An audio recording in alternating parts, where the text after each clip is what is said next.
The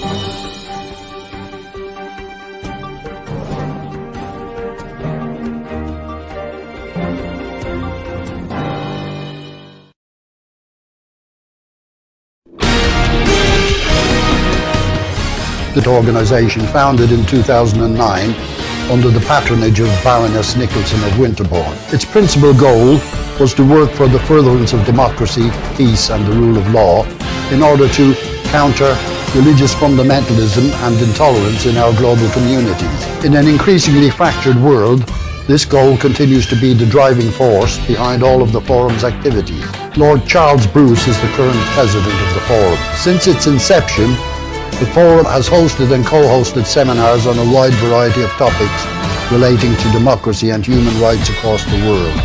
The Democracy Forum encourages academics, students, journalists and other socially and politically conscious people to attend our seminars and to participate in the question and answer session. Details are available on our website, thedemocracyforumlimited.com.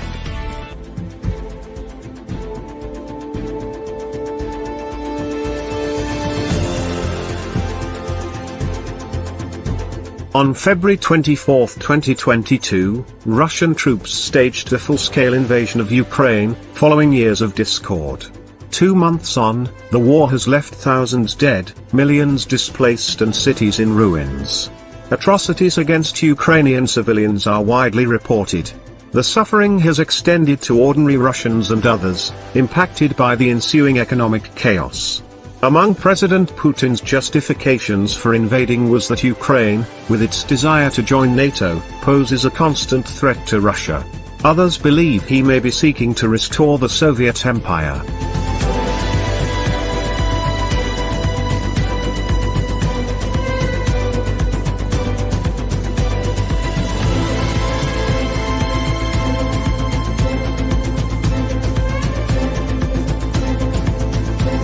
To discuss these and related issues, please join our live panel of experts, bringing your questions, comments and challenges. The event will broadcast live of all social media platforms of the Democracy Forum, on Wednesday 20th of April 2022, 2 p.m. to 4 p.m. UK time.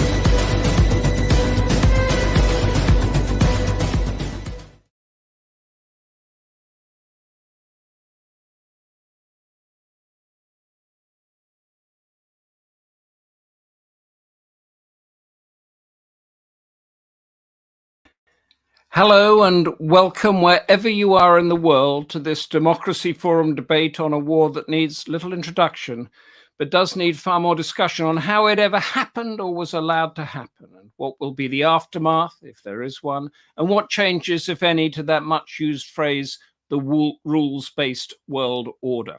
I'm Humphrey Hawksley, your host, with a panel of experts who will talk us through the known and unknown of this catastrophic violence. What, for example, should a far-flung country in Asia or Africa do when pressured to turn against Russia, whose cheap energy and food supplies it needs to keep costs down for its citizens? Why get involved in yet another European war? To debate and discuss, we have MJ Akbar, Kasia Kaczmarska, Ruth Deyermond, Burzine Waghmar, and Jenny Mathers. Summing up will be Democracy Forum President Barry Gardiner MP, a veteran politician of world crises. And to lay out the canvas of our discussions, we welcome, as always, the wise words of the Democracy Forum President, Lord Charles Bruce. Lord Bruce, the screen is yours. Good afternoon. In focusing this webinar on the invasion of Ukraine and the humanitarian crisis which is unfolding daily, we have asked our panelists to consider the causes and consequences of this escalating conflict. I thank them all for agreeing to participate today, and for the team at Democracy Forum for arranging this event against the backdrop of a rapidly changing landscape. And I'm very pleased, as always, that Humphrey Hawksley is acting as your moderator today. The Democracy Forum's vigilance is triggered when political accountability is compromised or whenever human rights are threatened. In evoking the horrors of the Spanish Civil War over 80 years ago, The real tragedy for Ukraine, unwittingly, is to offer a harbinger of far worse crimes against humanity yet to come or yet to be revealed. A contested space from which further conflict doubtlessly will occur. The rapid deterioration of international trade, with dire shortages of energy and food supply, and perhaps the emergence of a new world order. Historians have pointed to the Nazis' annexation of the Sudetenland in 1938 or Soviet suppression of Hungarian descent in 1956 as equivalent moments in European history. But the rationale lying behind Russia's launch of special operations on the 24th of February is contained within a 5,000-word essay written by Vladimir Putin in July last year.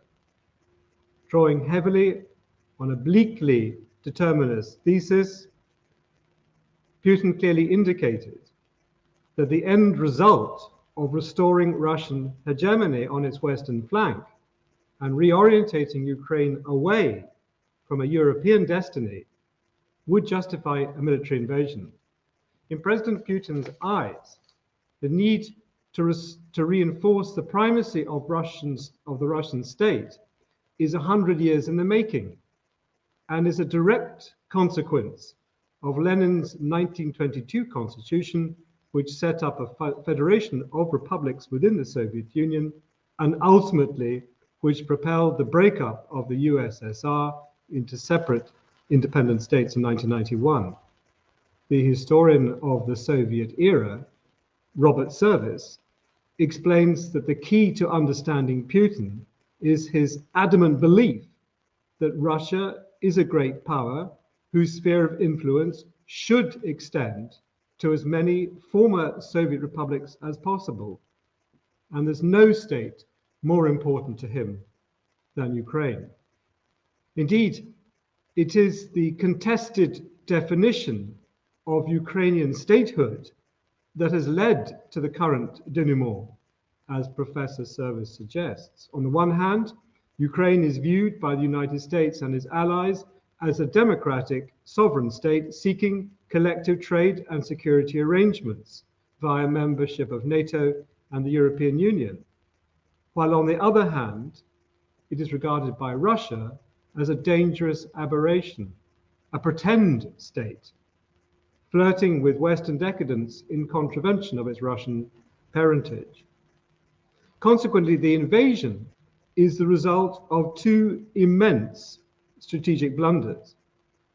The first was Ukraine's inclusion in a Charter on Strategic Partnership drawn up on the 10th of November last year, asserting its right to join NATO, although nothing was done to prepare the Ukrainians for the kind of negative response they would get. The second was President Putin's miscalculation of how the West would respond, which explains the surprise when he found he'd inadvertently united the West, the very opposite of what he wanted.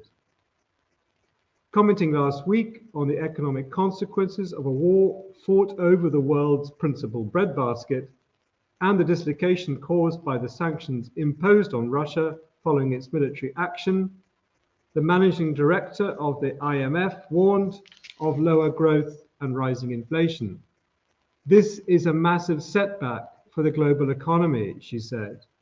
In a world where war in Europe creates hunger in Africa, the threat to our collective prosperity from a breakdown in global cooperation cannot be overstated. And nowhere is this more evident than in the sudden termination of energy supplies and an incipient worldwide shortage of essential commodities such as wheat and sunflower oil. According to the United Nations Food and Agriculture Organization, FAO, nearly 50 countries depend on Ukraine and Russia for at least a third of their wheat supplies. And since the outbreak of war in mid-February, grain prices have risen by almost 40% and vegetable oil by more than 60%.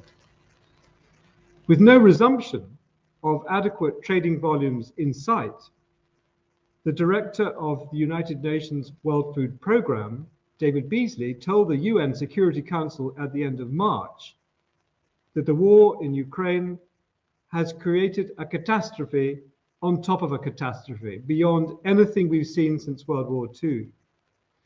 Currently feeding 125 million malnourished people.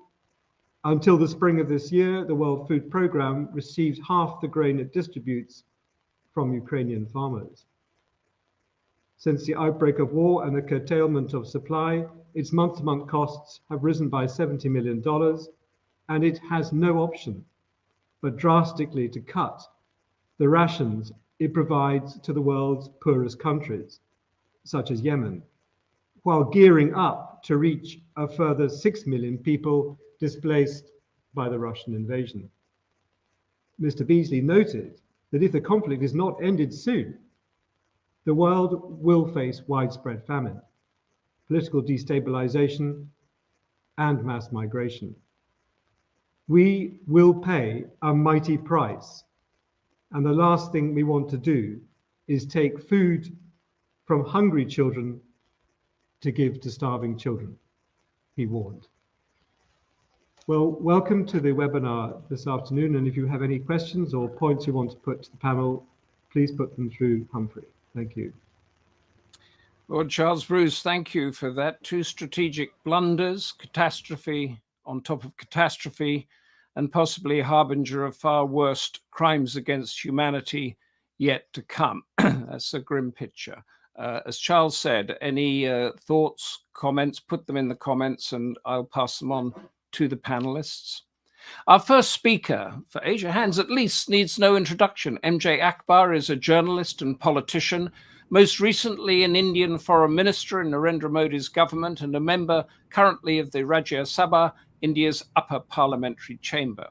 MJ Akbar is in Singapore and he is going to give us a neutral perspective of how the war is seen. MJ, the floor is yours.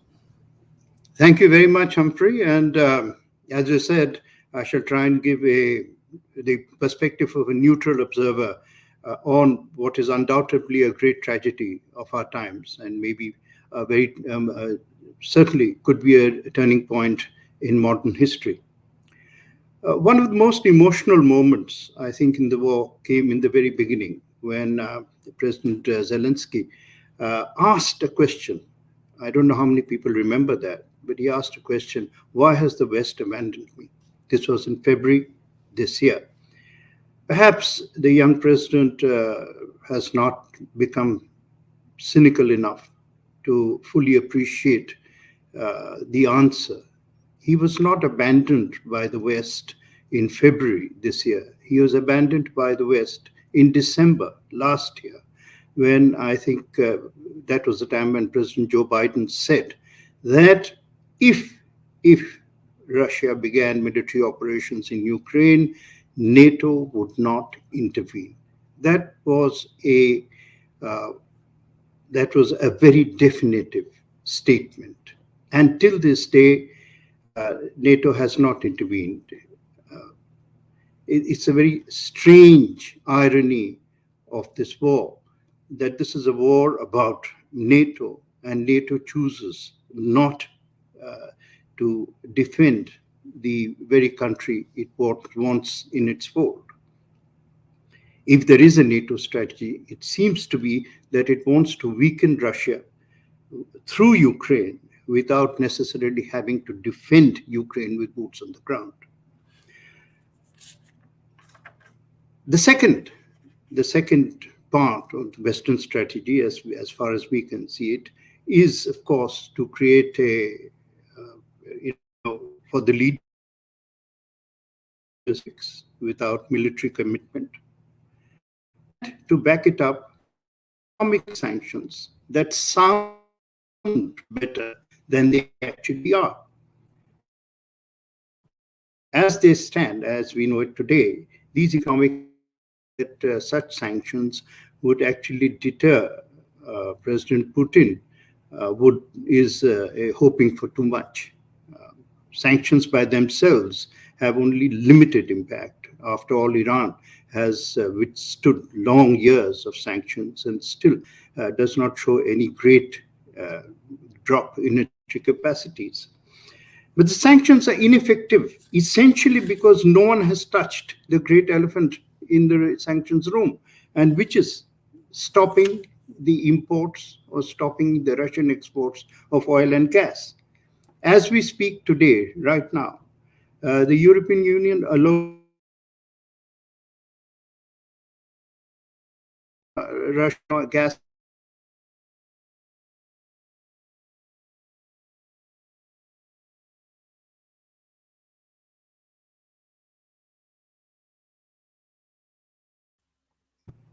has the price of Russian gas and oil has increased substantially since the conflict began. You can see that when President Zelensky says that the UN is offering Moscow blood money, he seems to have a point. Ukrainians can die in this conflict, but Europe's gas heating is not going to come down by even a degree. It does seem curious to an observer. The independent observer understands,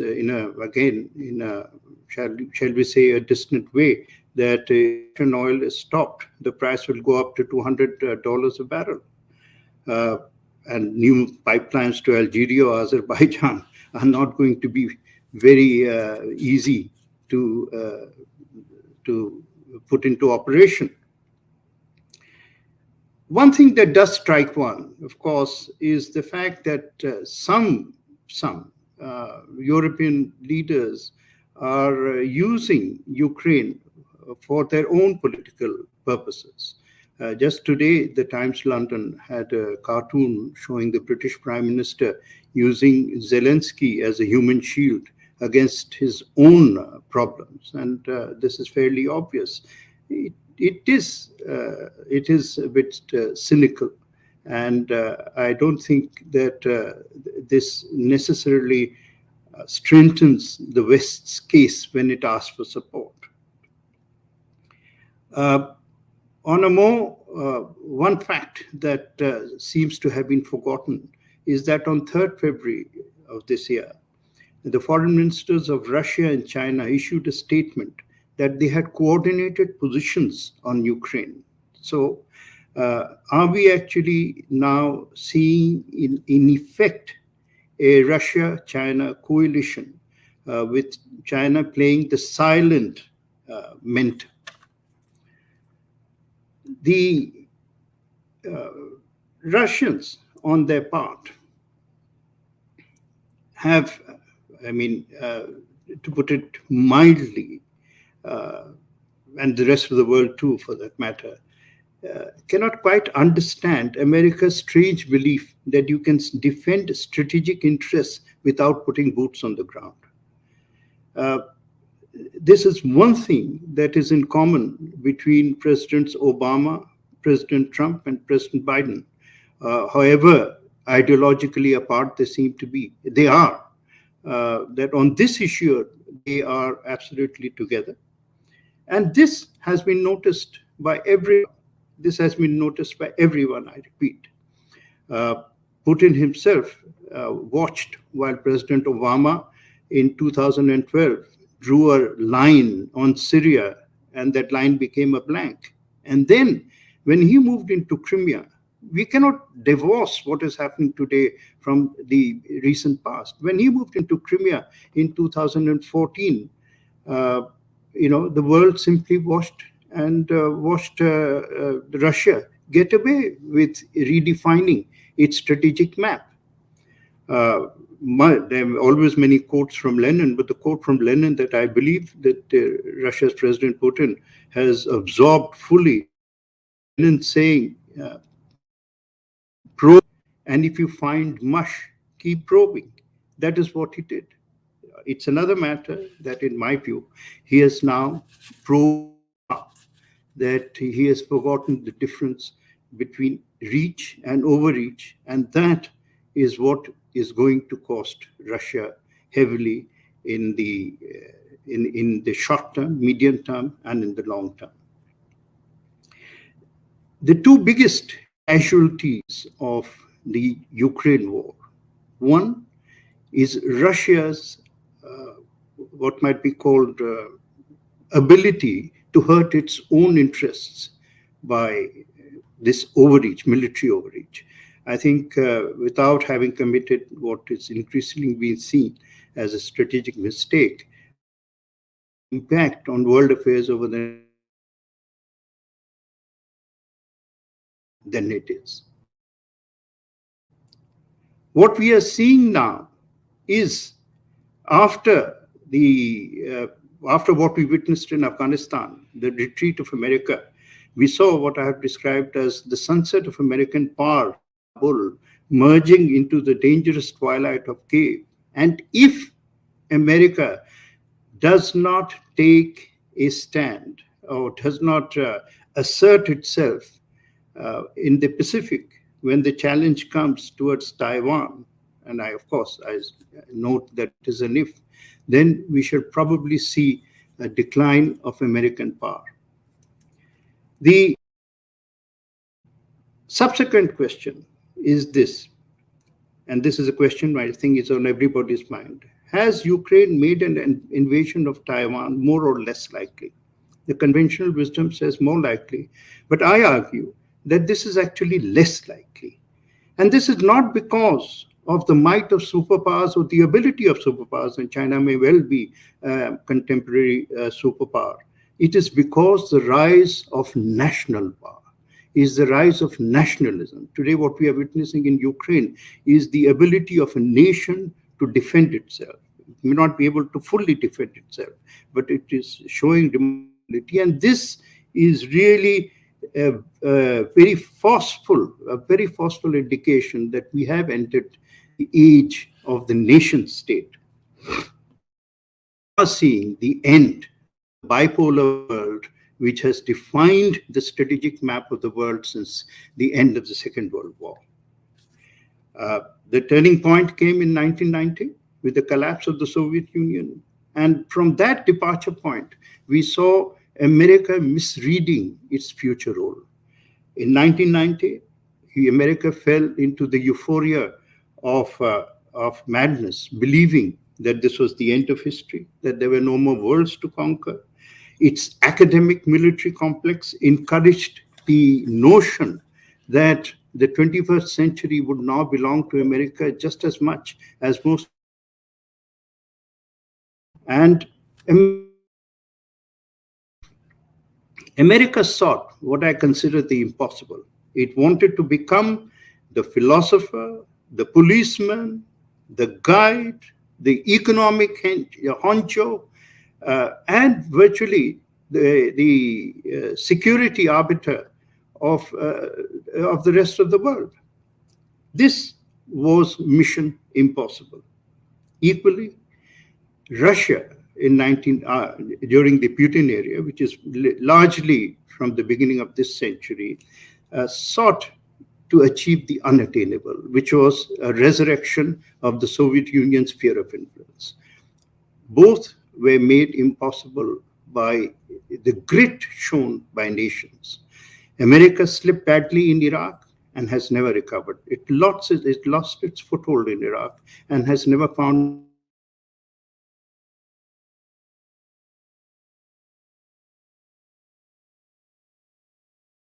George Bush II's military sort of adventurism, America has not fully recovered, or not. America has actually lost its ability to intervene. The pillars of the post-1945 war, both the pillars of it, have now wobbled and are going to collapse. The evidence that the world is in search of a new world order has come in. Already it is coming in. It's coming in bits and pieces, but it is coming in. Japan, for example, is making it evident that strategic Taiwan must be replaced by strategic clarity. But far more important, and this is from an interview given by Shinzo Abe, within days of the Russian action, Shinzo Abe went on television and said something which I never expected to hear ever, which was that Japan wanted its own finger on a nuclear button through nuclear sharing. In fact, he said that NPT was all but dead, that security could not be outsourced to an uncertain America. That was the real implication. And as we all know, Japan has enough fissile plutonium and expertise to develop its own bomb. This is not going to come suddenly, but this is definitely going to become part of the agenda, which I think world leaders will have to deal with as this huge dust begins at some point to settle down.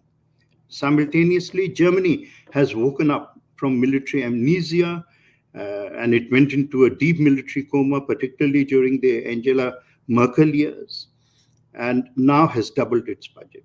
The two powers, which were defeated in 1945, have sent a very, very important message. And that message is that the world as it was being handled or mishandled needs to take another very, very dramatic look at itself. The Security Council is doddering, racked with gout, unable to move, and an embarrassment rather than a solution to the world problem. And in this respect, I see, as the search for the new world order comes, see the world now try and develop, indeed it has to develop, an architecture of global security which is built on the nation state as its principal building block. Not alliances, not treaties, and certainly not superpower politics. In this respect, I do believe that India is going to be one of the nations which is going to lead the dialogue for change. And this dialogue for change, India will be supported. There is a very obscure organization in the premises of the United Nations called G4, which nobody cares about. G4 basically has been asking for a reform in the Security Council. And the three nations, Germany, Japan, and India, certainly, I think, are going to take the lead in trying to develop the argument that the world as it is structured, the bipolar world, that age is over, and a new age must be birthed sooner rather than later. Thank you very much, Humphrey. MJ Akbar, thank you very much. Mission unattainable and mission impossible I've got in a new world order to be formed. Before you go, Boris Johnson, our Prime Minister, is going to India tomorrow, I think. You've talked about India leading this push for a new world order. Imagine for us what that conversation is going to be, because Britain is going to want India to come down unequivocally on its side. What will the answer be? How will that evolve? Humphrey, sides are a very flexible phenomenon in international diplomacy. What you consider today's side. I like this statement by the French President Macron, who said he was never going to speak to President Putin again. Of course, not forever, right? I mean, at some point, the world has to restart the dialogue in order to, get a new dimension. In fact, the ability of India, one of the most remarkable things about Indian foreign policy is that its ability to actually be friends across binaries. We have very good relations with Iran and Saudi Arabia. We have very good relations with Moscow and Washington. We have very good relations with Moscow and London, right? So India can become a bridge in this effort. Indian diplomacy, I have said, and this I feel very proud of saying so, Indian diplomats are not wolf warriors. We don't want to eat anyone up, right? But we believe that the age of an European notion called the balance of power is over. And what the world needs today, very urgently, is the power of balance. Is this stage 2 then of the non-aligned movement, in that the nation state is non-aligned and it's going to be that grouping that brings the world forward?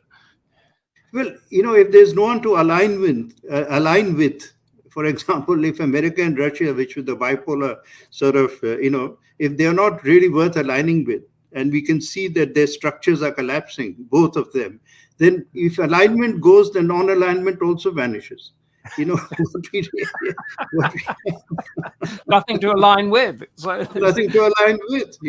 Nation states must just come across and deal with their, application, combination of self-interest and collective interest to ensure collective security.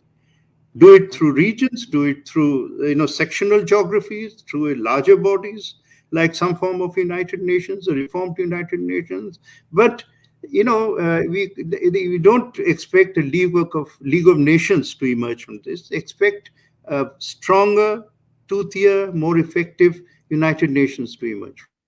MJ Akbar, thank you very much for that. Stay with us as long as you can. If anybody's got any questions specifically for MJ Akbar and his expertise, do let us know. Put it in the comment, and we will feed it in to the screen and to the debate. Our next speaker is Dr. Kasia Kaczmarska, a lecturer in politics and international relations at the University of Edinburgh, a Russia expert who's written about its populism, academic freedom or not, and Russia's relations with the rest of the world. Kasia Kaczmarska will now focus on the consequences of the Russian war in Ukraine for the UK and Europe. Kasia, the floor is yours. Thank you very much for the opportunity to present at this important webinar. Can I ask for the first slide, please? Thank you. Since the war started less than 2 months ago, we have been witnessing at least 3 processes that are unprecedented in terms of the extraordinary speed at which they occur. First, and well documented by the media, has been the tragic mass exodus of Ukrainian refugees. It has now reached close to 5 million individuals displaced beyond Ukraine's borders. Second, we have observed a rapid growth of authoritarian practices in Russia. Those include the exacerbated control of information flows and the astounding impunity of the repressive apparatus. On the margins of those monumental events, and perhaps less visible, proceeds a rapid extraction of Russia from the system of global knowledge production and the internationalized higher education. So in my today's short intervention, I would like to focus on this third process, with particular reference to Russia's academic community and its reactions to the war, infringements on academic freedom orchestrated by the Russian state, and the consequences for Russian higher education and global knowledge sharing, in particular with Western countries and with the United Kingdom. I would like to underline that my focus on Russia stems from the direction which my research has taken over the past few years. It is not my intention to undermine the scale of devastation to higher education and research in Ukraine, which is a consequence of the war Russia waged on the country. Next slide, please. I would like to start with the Russian academic community and its varied reactions to the war. A large part of Russian academic community was quick to condemn the war. Simultaneously, however, the biggest organization of university leaders, the so-called Russian Union of Rectors, in the beginning of March issued an infamous letter lending support to President Putin. The signatories explicitly supported the aims of the so-called demilitarization and denazification of Ukraine invoked by the Kremlin. The relatively short letter added that universities have always been the backbone of the state. Towards the end of March, the letter had over 160 signatures, including the heads of top Russian institutions such as Moscow State University. This is a direct consequence of previous infringements on university autonomy by the Russian government, and in particular measures taken to assure that rectors are elected by the state rather than by the university community. In addition to support for war emanating from the top echelons of the higher education sector, There have been bottom-up responses that have varied and encompassed resistance in the form of public criticism expressed, for instance, through open letters, individual decisions to leave the academic sector, and forced resignations for expressing anti-war positions. Bottom-up initiatives such as University Solidarity Trade Union issued a statement against the persecution of lecturers and their civic position, underlining that academic freedoms have been under threat as a result of the war. Another grassroots organization, the Free University, started offering subversive teaching activities, widening the curriculum to include new courses, such as, for instance, one about pacifism. But there have also been other responses that included silence and opportunism. Next slide, please. New infringements on, let me now draw your attention to the measures undertaken by the Russian state since the beginning of the war that have impacted freedom to research and teach. The closing down of the public information space has a direct effect on the ability to disseminate research and share expertise publicly. On the very first day of the war, Roskomnadzor, which is a Russian state institution, instructed the media to inform about the so-called special military operation exclusively on the basis of official information stemming from the Russian government. Key independent outlets chose to shut down completely, for instance, radio station Kaczmarska, or to put their activities on hold. And these were TV Rain and Novaya Gazeta. The government blocked Russian language websites of key media outlets based in the West, including, for instance, the BBC or Germany's Deutsche Welle. New legislation is in progress that forbids making references to information stemming from foreign media outlets. Now, there are multiple measures that have been introduced that can be used against academia. The criminal code has new additions. For instance, the so-called fake news law, which stipulates that there will be 15 years of imprisonment for spreading fake news about the Russian military. A new article 280.3 forbids discrediting the use of Russian military, and then Article 284 punishes calls and support for sanctions against Russia. There have also been changes to administrative code that envision fines and even administrative arrest for identifying Soviet Union with Nazi Germany. In March, the Ministry of Science and Higher Education announced its plans to review history textbooks and to introduce a single unified history course across the whole of higher education. Next slide, please. These measures represent a very serious acceleration of processes that had been crippling academic freedom before the war, where the formal protection of academic freedom was accompanied by various forms of soft repression that resulted in widespread self-censorship amongst academics. The Russian state's willingness to rise in international higher education rankings was accompanied by a nativist push. Next slide, please. Let me conclude my presentation with a discussion of the consequences for international higher education and research collaboration. In Russia, we are witnessing a growing criticism of the reforms previously deemed successful, for instance, the Bologna process, a fast-proceeding brain drain, and growing intellectual autarky. The severing of institutional ties proceeds in both directions. So on the one hand from the Russian side, and on the other hand from the Western side. For instance, some institutions have decided to pause grant payments for projects involving Russian counterparts. For instance, the most important public research funding body called the United Kingdom Research and Innovation. There has been the suspending of exchange programs with Russian counterparts by a number of British universities. Attitudes towards individual scholars from Russia diverge. There have been suggestions for boycotting Russian offers altogether. Those suggestions have come from, for instance, the Ukrainian academic community. International organizations such as the Council for Displaced Academics and the Scholars at Risk Network have called for a more nuanced approach, which recognizes that there have been the difficulties to academic community in Russia have been mounting. The wider consequences include a distraction of the long and difficult process of reforming Russian higher education and research and integrating it with its international counterparts and international academic freedom standards.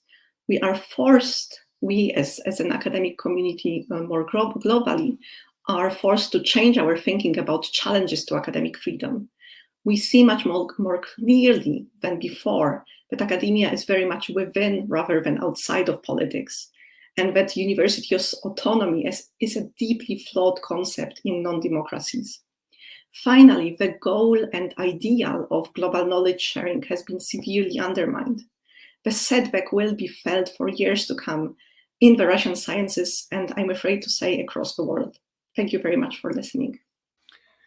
Thank you, Kasia, very much for that. It's quite a chilling picture that you've painted. I wonder if you've told us what's happening there, but could you take us a little deeper, if you're able to, into you've got an academic community that not so long ago felt it was free-ish, not totally free, but they could exchange, they could travel, they could think, they could talk, they could debate. And that goes down to tens of thousands, if not millions of students that feed into the Russian institutions, which are the foreign, the trade, the economics. What happens to the academic mindset there? At what stage does it say enough is enough? Give us what you can of that picture, please. First of all, I'd say that there is no one academic mindset in Russia. There have been divisions in academic community in Russia for the past couple of years, where we had a very important large group of academics that were arguing for a more nativist science in Russia, and were quite content with severing ties with the West. There were also groups that have been cooperating with Western partners and were agitating for a more sort of vocal role of Russian universities in the production of global knowledge. So this community has never really been unified, but this has been extremely exacerbated by this division. Has been extremely exacerbated by the war. And my worry is that those who were agitating for international collaborations, growing international ties, are now really deciding either to leave academia or to leave Russia altogether. So this voice is going to be really marginal in the post-war Russia, if we can imagine Russia yes. after the war. So you've got a divided, even sort of for promoting academia and thinking and ideas, you've got a division there. Can I give you then a question from Margaret Barry that says, do Putin's arguments about Ukrainians being Russian brothers have some validity since Ukrainians lack a distinct identity from Russians? Is this a debate going on in the academic community? Well, there's clearly a debate about, and there has been a debate about cooperation between Russian and Ukrainian communities. This cooperation after 2014 has been tremendously limited, even though the academic ties have been very, very close before the annexation of Crimea. So the academic community, both academic communities, the Russian and the Ukrainian ones, have suffered following the first instance of the conflict, which we have to date back to 2014. Right now, there is absolutely no dialogue, and there are very opposing views on both sides of the divide of the war. including many Ukrainian scholars calling for a full boycott of Russian offers. Right. Because as they argue, we cannot really cooperate with any entity, including an academic entity, of a state that is waging war on an independent country. And is there within the academic community an ideological argument emerging from all this that can match, say, the Soviet Marxist argument or the German Nazi argument, and is there anything in there that is going to come out as a new Russian ideology? So certainly there are marginal parts of Russian academia have been supporting those arguments for the Russian world, which have been presented by various people who want to be seen as intellectuals, such as, for instance, Dugin. But this support has been really and truly marginal. There is research showing that academic support for ideas, geopolitical ideas pursued by the Russian governments has also been marginal within academic communities. However, as I've tried to show in my presentation, responses to the war have varied. Yes. So we will have, for sure, we will have scholars who will oppose the war, but we will also have some who are opportunists and who even right now present the war as a way to revive the social sciences in Russia, for instance. This is a very concrete example. I'm afraid it's too early to say whether this unified vision or ideology may be emerging. I hope there will be more space for conflictual views rather than a uniform ideology potentially supporting Putin. But we have to wait and see what's going to come. Lovely. Thank you so much for clarifying that for me. We're now on Dr. Ruth Deyermond, Senior Lecturer in Post-Soviet Security at King's College London, whose research covers how a string of American administrations handled Russia, and a recent publication aptly entitled Whose Neighborhood? The Emergence of Regime Contest in Post-Soviet Space. Ruth Deyermond is going to tell us about the causes of the war and attempt to show the long-term consequences. Ruth, the screen is yours. Thank you. So in order to make sense or attempt to make sense of what seems to be an otherwise incomprehensible decision by the Russian government to start a war against a neighbour that posed no threat to Russian security, in order to prevent something, NATO accession, that was not going to happen, I think we need to begin by understanding how Putin and those around him in government, but also, in fact, linking back to what we were just hearing about, the academic elite that think about international relations, how this group thinks about the world, what their worldview is, and what they think about Russia's place in it. I think the key kind of thing to think about, or the key thing to note, is that this worldview is fundamentally realist in the international relations theory sense. And that means several very important things. The first is that power is everything. Power is what matters in states and outside states, and in the relations between states. There is, I think, a zero-sum worldview at work in which an adversary's gain is necessarily Russia's loss, and Russia's gain is necessarily an adversary's loss. And this is a worldview in which might makes right. Immediately before the start of the war in February this year, Putin said at a press conference, regarding the question of whether issues can be resolved by force, or if it's possible to remain on the side of the good, why do you think the good must always be frail and helpless? I do not think that is true. I think good means being able to defend oneself, and we will proceed from that.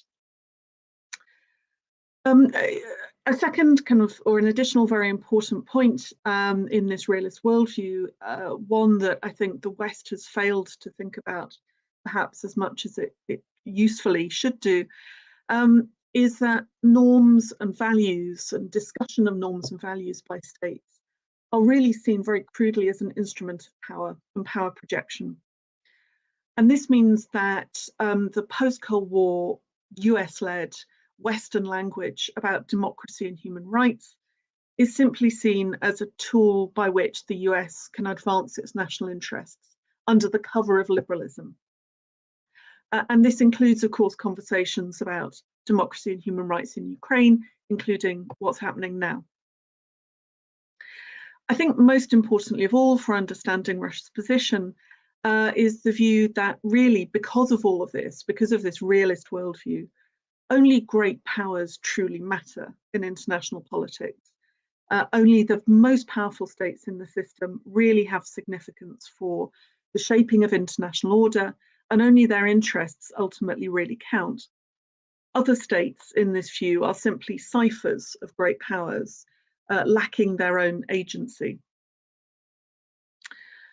Perhaps for this reason, and also of course for reasons to do with Russia's history, Russia's great power status in the Putin period, and particularly in the last decade, I would say, has become absolutely central to the way that the Russian government conceives of Russian national identity. Russian national identity is absolutely intimately tied up with the idea that Russia is a great power. And Russian great powerness, I think, has now reached the importance of an existential question for Russia. Russia's ability to be and maintain its great power status is an existential matter for the Russian government. This great power status that Russia has and Russia must maintain in this view is not obviously the great powerness of China, say, because Russia is not an economic great power. Russian great powerness has rested on a few key, very important variables or factors. The most perhaps obvious of these are Russia's nuclear superpower status, Russia's membership of permanent membership of the UN Security Council, but also, and perhaps most importantly of all, its ability to dominate the post-Soviet space. The ability to maintain military and political dominance in the territory of the former Soviet Union is absolutely central to Russian great power identity. The ability to keep out the US and its allies from this territory is also central to Russian national identity. And in this way, both these questions, Russia's dominance of its region and the ability to prevent the US and its allies from encroaching on this region, I think have come to be seen by Putin and the people around him as an existential matter too. This is a matter of Russian national survival. Of the whole of the post-Soviet space, of course, Ukraine has been and remains the most important for Russia. The status and political orientation of Ukraine have thus been and still are central to Russian identity. To add into this mix, there's the issue of how the Russian government has seen the West. Before the start of the war, the Russian government clearly regarded the West as divided and in decline. And given the focus on power and great powerness, this meant, amongst other things, that the more divided Western states became, the less they needed to be taken seriously because they were weak. And weakness in this view really only deserves contempt. And this, I think, is one of the fatal miscalculations made by Putin before the start of the war. Although none of this explains the timing of the war, it does go some way to explaining what seems otherwise incomprehensible, I think. Why Russia decided to start a war to stop something, Ukrainian accession of NATO, that was not going to happen in the first place, and indeed that Russia had definitively prevented with the annexation of Crimea in 2014. But the war was characterized before its start by Putin as an attempt to redraw the strategic map of Europe, to further weaken the West and to strengthen Russian regional authority and Russia's global position as a great power. Putin spoke in the immediate pre-war period about the need to return to the strategic environment of Europe for the first wave of NATO enlargement. So the strategic environment of Europe in the mid to late 1990s. This realist view of the world in which only powerful states matter and weaker states do not matter, has combined toxically, I think, with a kind of imperialist hangover mindset in respect of the so-called Russian world. And it means that Ukraine for the Russian government is not, and I think will not be at any point in the future, regarded as a serious actor in any future peace negotiations. It's not a state to which Russia needs to make binding commitments in this view, I think, not a state they need to take seriously. And we saw this even before the start of the war, immediately before, when Sergei Lavrov, the Russian foreign minister, talked about the fact that Ukraine wasn't actually entitled to state sovereignty because it hadn't been able to maintain state sovereignty because Russia undermined it in 2014. So Ukraine as a weak state, a state that wasn't able to defend itself against Russia, is not a state that needs to be treated as sovereign, not a state that needs to be treated seriously. This, I think, also helps to explain the otherwise baffling miscalculation about the Ukrainian will to resist an invasion by Russia. But of course, this view of Ukraine also has more ominous consequences. Ukraine is not regarded as an important state, but it's also not regarded as a real nation. It's regarded as an aberration, as an anti-Russian perversion of greater Russian identity, and as an instrument of Western aggression against Russia. And Russian governmental discourse since the start of the war has made it clear that it regards it as essential to destroy that identity, to destroy that Western threat by eliminating Ukrainian national identity. And I think we're all very aware of where that kind of language and that kind of attitude can go. We're already seeing some very disturbing things, including the use of mass deportations to filtration camps inside Russia, reports of deported children and their teachers being re-educated, discourse around the Ukrainian people, Ukrainian identity is essentially Nazi and the need to eradicate Nazism. So I think I want, though, to make one final point. I think, well, two final points, if you'll permit me. The first is that because all of these issues go to the heart of Russian identity for the Russian government, and indeed now because they're so closely linked to Putin's political survival, it's very hard to see a way in which Russia can back down or retreat. The framing of this war as a battle against an imperialistic dominating West, by which it means the US and its client states, raise the war into a conflict for the future of international order. And that, of course, has significant implications for European security and global stability.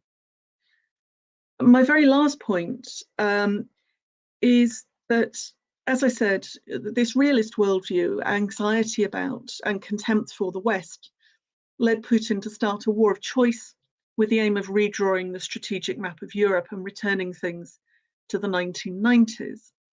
And in this regard, I think, I would invoke the old story of the monkey's paw, in which people get wishes, but not have wishes granted, not in the way that they perhaps wanted or expected. Because the strategic map of Europe has indeed been withdrawn, but redrawn rather, but clearly not as Putin wanted it. And there has indeed been a move back to the 1990s, but inside Russia and not outside it. Russia's economy, its military credibility, its capacity to exercise power outside its borders and shape the strategic environment in its favor are all, I would say, at their weakest since the lowest points of the Yeltsin period. And erasing the humiliation of that period, of course, was the great promise of the Putin presidency. So the war in Ukraine, the motivations for it, I think, and the decision to initiate this war are a reminder to leaders around the world to be very careful indeed about what they wish for. And I'll stop there. Ruth, thank you very much indeed for that. MJ Akbar flagged up Japan and Germany in his talk. We see here sort of intangibles. So on the long-term consequences, how is it ever going to be possible to have some sort of security unless the West goes in, unseats Putin, and does what it did with Japan and Germany after the Second World War? Because otherwise, this is going to go on and on and on, isn't it? Yes, I think it is going to go on. Of course, one of the key differences between then and now, well, firstly, Japan and Germany were directly at war with the US and its allies, which is not the case now. This is not a war between NATO and Russia, although Russia often frames it in that way. But of course, and here one has to have some sympathy for the broader realist view. Germany and Japan didn't have nuclear weapons; they weren't nuclear superpowers. NATO is not going to attempt, I think, under any circumstances I can see, to invade a nuclear superpower. That would be suicidal. It would be catastrophic for the world. So we've got a stalemate, and it's going to go on for the rest of this century, essentially, by the sounds of it. I mean, that would entirely depend, I think, on the ability of the Russian government to remain in power. And obviously, one thing that we have seen with the introduction of these very strict sanctions, although not perfect sanctions, and the hugely humiliating kind of degradation of the Russian military, one thing that we see is that Russia doesn't really have the long-term capacity to carry on waging this war, I would say, indefinitely. And that ultimately is going to have an effect on the ability of the Russian government, of Putin, to stay in power. So I think this ends ultimately probably with a change of regime, but not initiated by NATO, but triggered by the degradation of Russian capabilities.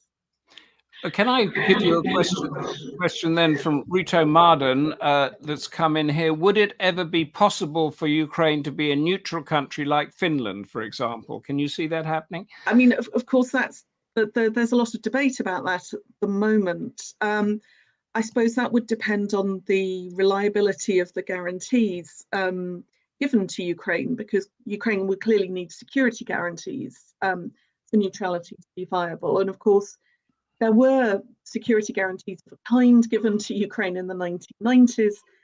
They haven't been met. There's no reason, as I say, to believe anything that the Russian government would have to say about any promises that it would make to the Ukrainian government. So I think it's hard to see at this point, which doesn't mean I think Ukraine is going to join NATO, because I don't think it will. But a formal neutral status, I'm not sure how much use that would have, how workable it would be. And also, of course, Finland could be joining NATO any moment soon. So thank you very much for that, Ruth. We are now going to broaden our debate. Burzine Waghmar, Inaugural Indian Visiting Fellow, Royal United Services Institute, that's RUSI, member of SOAS's South Asia Institute, is going to contrast Sino-Iranian Indian national security responses to the war in Ukraine, evaluating and contrasting the distinct takes by all three of these Asian neighbors and their strategic interests. Burzine Waghmar, tell us what you know. Thank you, Lord Bruce, and the Democracy Forum for having me to share my thoughts on this trio, Sino-Irano-Indic takes, national security responses to the Ukraine crisis. Even 72 hours prior to Putin's invasion of Ukraine, it was quite conceivable that on 21st February, when he lambasted Lenin for encouraging Ukrainians to think of themselves as a distinct people, These war clouds gathering over Kiev would cast no shadows, much less put Beijing, Tehran, and New Delhi around the rim, if not the eye of the storm. It is plain 56 days into this conflict that all three republics, Iranian, Indian, and Chinese, have reason to wish this war away, but cannot, given their wagons hitched with the belligerent to varying degrees. I discuss here then, taking a cue from Cold War speak, of what one would have termed an arc of crisis across South and Southwest Asia, as coined by Carter's national security advisor, the late Zbigniew Brzezinski. It may not be entirely irrelevant to the present, but let me also recall here the late and great Bernard Lewis of SOAS, my varsity, who stated in a slim volume tersely entitled The Future of the Middle East in 1997, quote, "Sooner or later, Russia will be back, and we do not know what kind of Russia that will be. It may fall subject to some form of totalitarian tyranny, fascist or communist. It may resume its earlier role as the leader of pan-Slavism or Orthodox Christianity. It may succeed after so many failed efforts. It may resume or reject its former imperial ambitions. But this much can be said with certainty, that whatever kind of regime rules in a resurgent Russia, it will be vitally concerned with the Middle East, a region not far from its southern frontier, wherever that may ultimately lie." Close quote. Appropriate then to turn south of the border and regard what Khrushchev once quipped about Iran, a rotten apple that will eventually fall into our lap. Doveryai, no proveryai. Trust but verify, as the Russian rhyming proverb goes. Doubtless Putin does, as he pursues a policy of mollifying Tehran, turning to the east, Pavarot na Vostok, what with Russo-Persian ties over 200 years, marked by suspicion, occupation, and outright wars, 1651 to 1828. Both Moscow and Tehran concur on challenging the liberal rules-based system of governance and interstate relations by portraying their posturing as that of anti-hegemonic struggles against American unipolarity.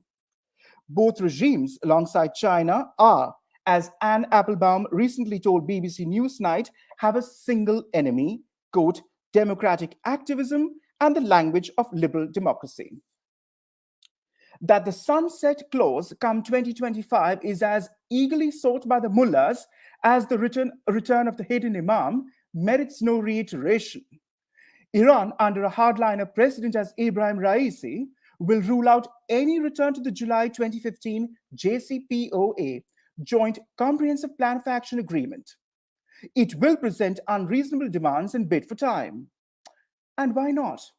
Official rhetoric aside, Tehran already has, according to Faridun Abbas Davani, ex-head of the Iranian Atomic Energy Organization, a system to create a nuclear weapon. Uranium enrichment at the end of 2021 stood at 60%, and Israeli intelligence, shared with the US and European allies, convincingly demonstrates the Persians are aiming for 90% purity. That billions of pounds could be unlocked thanks to any deal signed at Vienna will assuredly be channeled to Lebanese, Syrian, and Yemeni militias across the region. With Russia sanctioned, Tehran is also eyeing opportunities to ramp up hydrocarbon exports, what with the discovery of a new and massive Caspian gas basin in Chaluz. Israel may well criticize the Western community of dithering and kicking the can down the road. But Prime Minister Bennett, who did vote in favor of condemning Moscow at the General Assembly, knows how Putin will retaliate in Syria, where he has turned a Nelson's eye and tolerated Israeli target operations against Hezbollah and IRGC operatives, the Pastaran. Israel's dilemma naturally mirrors that of the Arab Gulf sheikdoms, still peeved with Obama for this nuclear deal, as well as Biden, who is more worked up about Jamal Khashoggi than anything else. Not for nothing did Saudi Crown Prince Mohammed bin Salman refuse to take his telephone call last month. He regarded it pointless, just as American Secretary of State Anthony Blinken dismissed as, quote, irrelevant his Russian counterpart's requirement of, quote, written guarantees that Western sanctions will by no means affect Moscow's right to full trade, investment, and military ties with Tehran, should something be inked in Vienna. Russia, it will be recalled, was supposed to be the recipient of surplus uranium processed by Tehran under the 2015 agreement, as well as enable producing stable isotopes and supplying fuel for the research reactor located in Tehran's suburbs. Not that Moscow, it may be highlighted, desires to see a nuclear Iran, nor military intervention if talks fail. Tehran, too, for its part, will demand written guarantees that no future American administration will trash a second deal. It may not, for domestic consumption, admit to a revival of the JCPOA and publicly praise Moscow as a strategic partner. But there is precious little that can be foreseen unless actual bilateral talks with Washington occur, something Iran refuses and Israel fears, quite rightly, as Biden will give away too much. Biden, on the other hand, feels India has given too little. Privately, Washington, like London, appreciates that New Delhi is in hock to then Soviet, now Russian weaponry. I adduce here my letter published last month in the Financial Times on that bugbear of Indian foreign policy, strategic autonomy, wherein I stated, quote, "Your leader is partly true when recalling Indian reluctance to condemn the USSR during the non-aligned era. India was also silent during the East Berlin workers' uprising in 1953 when there was no strategic compulsion. Indo-GDR diplomatic relations were only established 2 decades later in 1973, the very decade Indo-Soviet military cooperation took off. There is a marked Indian aversion to interfere even when much more economically and politically is at stake. New Delhi abstained from joining the international coalition to liberate Kuwait, and its tightrope balancing act between the GCC, Gulf Cooperation Council, versus Iraq enabled it to ride out that imbroglio. India is aware Putin has been more voluble than Xi Jinping in deploring its decision to join the Indo-Pacific Quad dialogue. Strategic autonomy, not residual Indo-Soviet bonhomie, led it to cancel a recent Russian order for 21 MiG-29 jets, helicopters, and anti-tank weapons, close quote. There are admittedly reservoirs of goodwill towards Moscow within not just the Indian intelligentsia, both right and left, but also the populace. A constant refrain on social media among irate Indians is how the USSR came to its aid during the Third Indo-Pakistan War of 1971. They conveniently forget Kennedy saved Nehru's and India's skin in 1962. Nor do these Indians, enthralled to Russian armaments, pause to consider that between 1947 and 2012, India, more so than even Israel, was the largest universal American recipient of developmental assistance worth $65.1 billion. But this does not implicitly imply that Indians are reticent to criticize Moscow. Old hands at the Indian Foreign Office privately reminisce what a hard bargainer the USSR, like Russia, has been on trade and military deals. Indo-Russian ties are driven, make no mistake, by hard-boiled pragmatism. Indian aversion in denouncing the Russian invasion was driven by its desire not to get on China's wrong side. But Sino-Indian frontier flare-ups and fatalities have been ongoing since 2017, and Putin has been far more vocal, as I pointed out, in his displeasure of India joining the Quad. Neither a pariah Putin nor any successor will pull Indian chestnuts out of the fire. Mikhail Gorbachev, as last visiting Soviet premier, made it plain to the Indians in November 1986 that the USSR cannot be counted upon during any future Sino-Indian showdown. The Soviets, like the Indians in 1962, had a brief border war with Mao in 1969.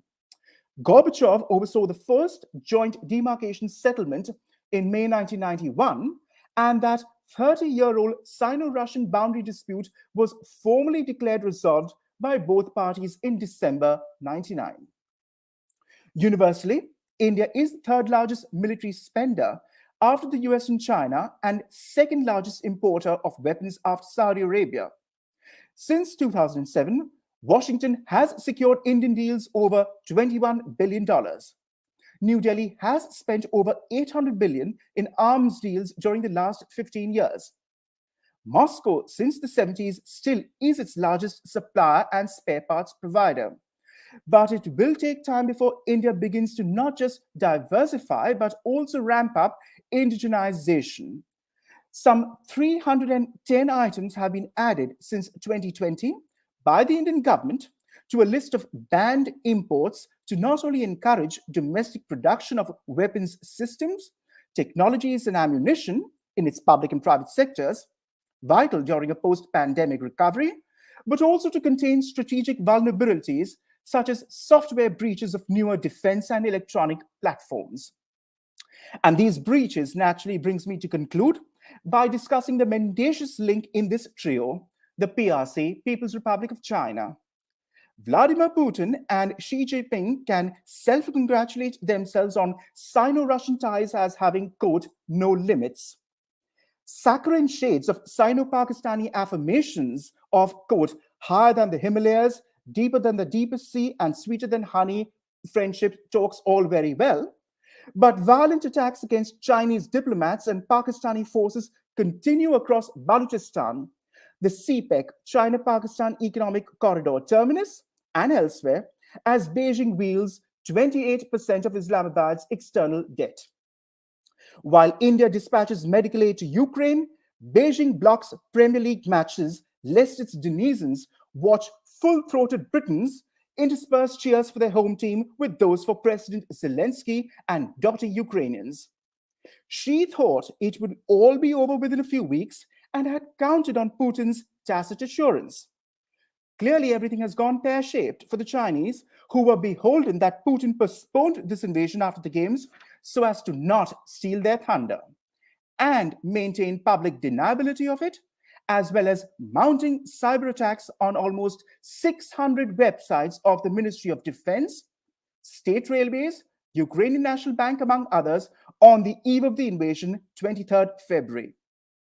Ukrainian State Security, SBU, noticed a spike in attacks 24 hours before the war broke out and already underway since the games ended.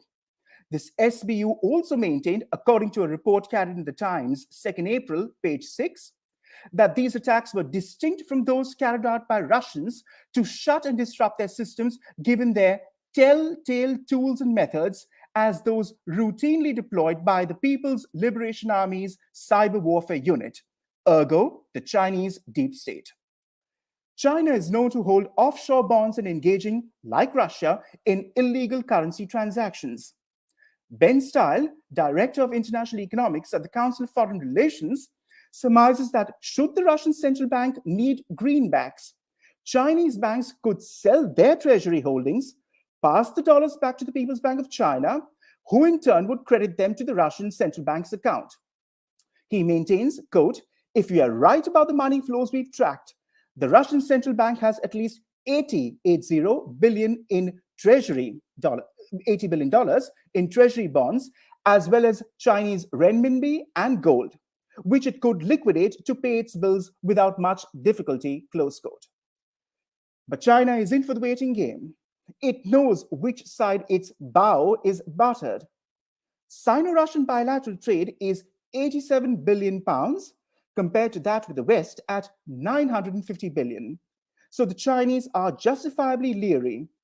State-run energy consortium Sinopec has pulled out of Russian gas marketing venture worth $500 million to avoid sanctions. China knows it is deeply integrated in Western supply chains, and the pain would be mutual and not affect just us.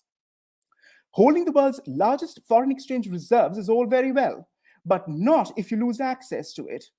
Nor is China all that self-sufficient in energy or food. Ukraine may have temporarily distracted focus away from the South China Sea, but Premier for Life Xi is still recovering from realizing the resolve of decadent Westerners who were long held as lacking the will to fight or ability to take a stand. Thank you.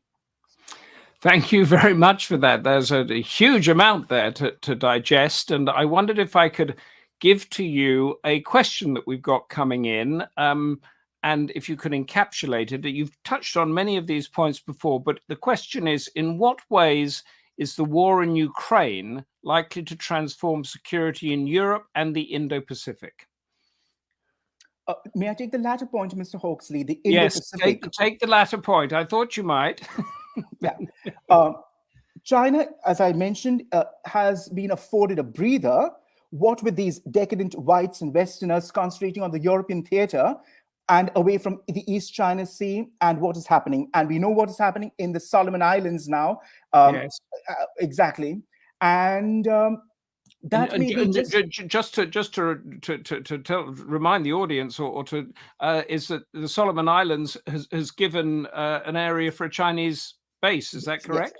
Yes, quite right, Mr. Hawksley. Thank you. And that the foreign devils are distracted at the European theater of operations. So perhaps we can somehow make hay while the sun shines, but that's not true. That's not going to happen for long because they are still scratching their heads and baffled by Ukraine's gallantry and our Western resolve, which even until January or up to say 21st February, when Putin ranted about Lenin, as I mentioned, they never thought that we would be so united, and they have been taken aback. And to think of Taipei, Mr. Hawksley, never you mind Taipei. It is Tokyo and Seoul banging on the White House doors, asking for nuclear security guarantees for Taipei in times to come. Yeah. Yes. That shows you how vociferous even the Japanese, normally quite reticent, the very picture of dignified reticence, as it were, have become. Yeah. And it's quite likely that China and Taiwanese have, Foreign Minister Joseph Wu, among others, were off the record in stating, we have bought some time with an invasion because the Chinese will take a backseat to realize this may not just go peachy keen for us, it would backfire. Yeah. And I mentioned that if sanctions are attended to upon China, the way it is tied in with Western supply chains, Sino-Western trade stands at 950 billion pounds. They will have to think twice about it before going on any, gung-ho shows of bravado. Before I let you go, could I just encapsulate, or you can encapsulate for us an idea, is that there's this sort of parallel world order system that's been talked about a lot, and Iran was sort of part of that in a way when the nuclear deal stopped. I mean, how complex is it going to be to set up a SWIFT system, a currency system, this system and that system that can actually do the job of the Western-run systems that are in at the moment? All these players who berate the West, Iran, China, Venezuela, and Russia, among others, do not realize that the Chinese renminbi barely accounts for almost 4 to 5% of global trade. Everyone banks in dollars at the end of the day when all is said and done. So this idea of a new China and what others in Asia like Kishore Mahbubani in Singapore and all talk about the dawn of Asian century and this the America is in retreat and all that, I have never for one bought it. I personally have never bought it. The West is still very much here to stay. And thank God it is with its values, because we do not want to see a world dominated by Chinese or Iranian values as such. Okay, so this is when people talk about it mooted, it's a pipe dream, isn't it? You're not going to be able to get a SWIFT system suddenly set up and working in that other area. And Mr. Hawksley, the gerontocrats in Beijing, Chernenko's and Antropov's counterparts we still have, Lord knows they're still around, they're not going to let release the renminbi to float internationally. Yeah. The Chinese renminbi doesn't float because they don't want capital outflows. They keep a tight control on it, and fat chance the renminbi is floating anytime soon. Okay, thank you. That great. That gives us a great perspective. For we're now going to move to our final speaker, Dr. Jenny Mathers, into another area completely. The senior lecturer in international politics at Aberystwyth University will be focusing on security issues and also highlighting gender issues within that theme. One of her recent publications is entitled Women, War and Austerity, International Financial Institutions and the Construction of Gendered Economic Insecurities in Ukraine. Jenny Mathers, tell us all, please. Okay, thank you. And thank you very much to the organizers for inviting me to speak today. As was indicated, I'm going to focus on security, and particularly on some of the gendered causes and consequences of security and insecurity in Russia's war in Ukraine. So first, I want to just briefly explain what I mean when I use these terms, security and gender.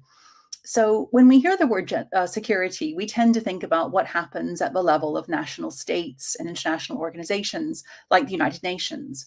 We tend to think that security is something that states do. It's something that happens in the UN Security Council or on the battlefield. But what I want to do is use a more feminist understanding of security. Because when feminist scholars of international relations talk about security, they might include what happens at this high level of states and international diplomacy, but they're also concerned with what happens beyond it. In particular, they're concerned with how ordinary people and communities are made secure or insecure, not only what happens to them as a result of the actions of states and international communities and actors, but also about the actions that people themselves take at the grassroots level. How do the actions of individuals and communities contribute to insecurity, but also how do they resist it? Similarly, when we hear the word gender, we tend to think about women, what women do, and the rules, whether formal or informal, that govern their behavior and opportunities. But when feminist scholars talk about gender, they're talking about a concept that's really much bigger than that. Gender includes the roles that both men and women play in society, but it also encompasses ideas about what men and women should do, as well as the way that we understand different human characteristics and skills and assign values to them. And the way that we value those characteristics and skills associated with men and masculinity above those associated with women and femininity. So there's an issue around power. Gender is about power relations as well as being about what individual people do. When we see the world through gendered lenses, it makes us aware of many social conventions that otherwise we might take for granted, assume that they're normal or even that they're natural. For example, if we take for granted that there's an association between men and masculinity on the one hand, and traits like courage or a willingness to use violence on the other hand, then it doesn't appear at all strange that the vast majority of soldiers who serve in the world state militaries are men rather than women. So what I want to do in the time that I've got is to put some of these feminist ideas about security and gender together and apply them to Russia's war in Ukraine, to argue that we can see gendered security in both the causes and the consequences of this war. So I'm going to start with the causes. I'm going to make what may seem like a rather unusual statement, because I think that Putin's understanding of what makes Russia secure as a state and also as a nation, and how Russia should respond to threats to its security, I think those things are shaped by gender. Now, an important part of Putin's project to make Russia more secure relates to what we might call the softer side of security. In other words, ideas, values, the way that society is organized, and the way that people are expected to behave. Putin's ideal for a secure Russian state is one where society plays its part, not only by supporting the state, but also by conforming to traditional conservative ideas about gender roles and the family. And this emphasis on traditional conservative values has really intensified since Putin returned to the presidency in 2012. He's made it a real feature of his not only domestic politics, but also his foreign policy, and has used the promotion of family values, traditional values, conservative social values as a way of trying to appeal not only to his own domestic audience, but also to other states in other parts of the world, particularly states in the global south, but also states or elements within states. And I think here about some Republican voters in the United States who find these ideas about conservative values very appealing. So in 2013, the Russian parliament passed a law making it illegal to promote homosexuality to children. And this law is phrased very loosely, deliberately so, as many Russian laws are. And it's been used to prevent all kinds of actions and activities and behavior, everything from gay pride marches to teaching children about sexuality, reproduction, sexual health, these kinds of things. In 2020, Russia introduced a whole series of amendments to its constitution, including one that defines marriage as a relationship that only exists between a man and a woman. So you can see that within Russian domestic legislation, there has also been this emphasis on imposing really quite traditional family values and gender roles within Russia itself. Now, we know that there are many reasons that Putin has given for regarding Ukraine as posing a threat to Russian security, but at least one of them is directly related to gender. The idea that Ukraine is a hotbed of decadent gender relationships, part of what some Russian conservatives call gay Europa. So Putin is really aware of the power of ideas, and this is something which doesn't always come through when we're focusing on, issues like, the military strength that Russia has, or the way that Russia positions itself in the world. But he is very aware of the power of ideas, and he actually fears ideas that are alien to Russia and that might change the way that Russia sees itself and the way that Russian society is developing. So part of the security concerns then around Ukraine are that it plays host to some of these dangerous, un-Russian ideas, and that they might infiltrate Russian society through proximity and through example. So in other words, that Russians might gain some sort of inspiration from seeing what's happening in Ukraine in relation to gender relations, as well, perhaps as other sorts of issues like the development of democracy or getting closer to the West, that Russians might be inspired by the Ukrainians and might adopt some of these practices and some of these ideas themselves. So the goal of defeating and conquering Ukraine isn't just about preventing it from joining NATO or taking control of territory or even protecting Russian speakers. It's also about stamping out dangerous and threatening ideas about society, about values. It's almost like creating a gendered buffer zone, really, between Russia and the decadent West. We can also see gendered security in the instrument that Putin has chosen to use to address the security problem that he thinks Ukraine poses, and that is the use of military force. Now, there are long-standing and very well-established connections between men, masculinity, and militaries, and not just in Russia. This is not only about the example that I gave earlier, in other words, conventions about who serves as soldiers and militaries, but it's also how we think about the role that armed forces play in state policies. We only have to think of all the times in not only in Russia, but many other countries, that threatening or using military force by a state is praised as being strong. It's a strong response. And other types of possible responses that a state might choose, such as diplomacy or economic sanctions, for example, are criticized as being weak. We only have to think about how these are presented in many places, including in the UK, to see how these connections get made, and also how easy they are to regard as normal and natural. Now, Putin has associated himself with ideas and images of warrior masculinity, really right from the very beginning of his presidency. Back in 1999, when he became acting president, and then in 2000, when he was elected president for the first time, he really made a reputation for himself for being tough on Chechnya.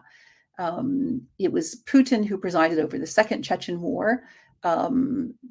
It was Putin who really gave the army and the security services a completely free hand to conduct the war in that region just as they pleased.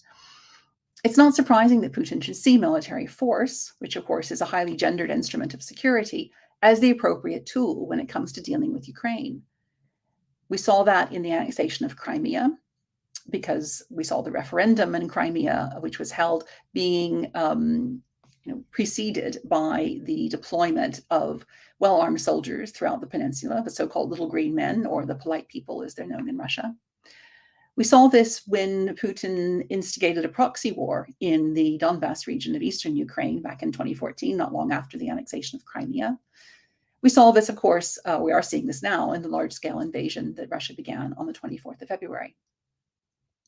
We can see Putin's dependence on the threat and the use of military force even more strongly in the responses that Russia has offered to the interests that Finland and Sweden are expressing in joining NATO.